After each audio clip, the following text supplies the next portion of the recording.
Tôi đang nghe tổ quốc gọi tên mình,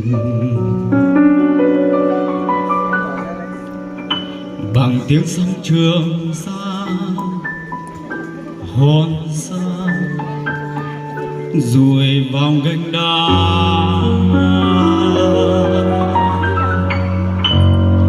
Tiếng tổ cua vọng về từ biển cả, bão tố dần dần tràn lưới bùa vây.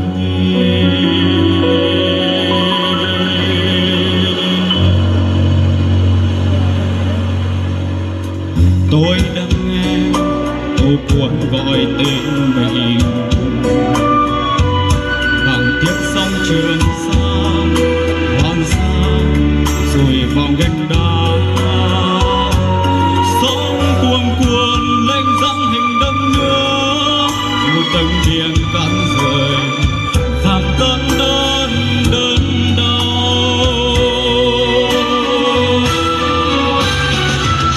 Tổ quốc của tôi, tổ quốc của tôi, mấy ngàn năm chưa bao giờ ngơi nghỉ. Không có hòa bình vào ngày đá nhà, máu của đời nhuộm bằng sóng biển đông. Tổ quốc linh thiêng, tổ quốc linh thiêng, ngọn đóa hòa bình trên tay rừng lửa, mẹ bao chiều mỗi người hậu thùng tiếng Việt Nam. Biết bao chiều người lấy thân mình che chở. Tổ quốc linh thiêng, tổ quốc linh thiêng, ngọn đóa hòa bình trên tay rừng lửa. Tôi lắng nghe, tôi lắng nghe, tôi lắng nghe tổ quốc gọi tên mình.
Mỗi người thâu thùng tiếng Việt Nam.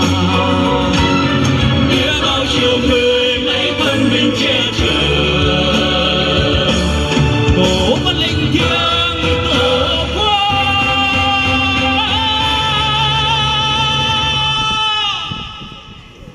linh thiêng.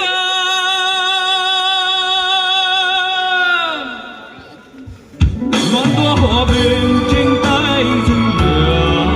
Tôi lắng nghe, tôi lắng nghe, tôi lắng nghe tổ quốc gọi tên mình.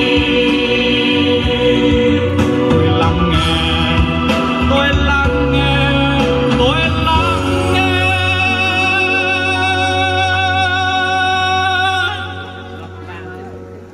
tổ quốc gọi tên.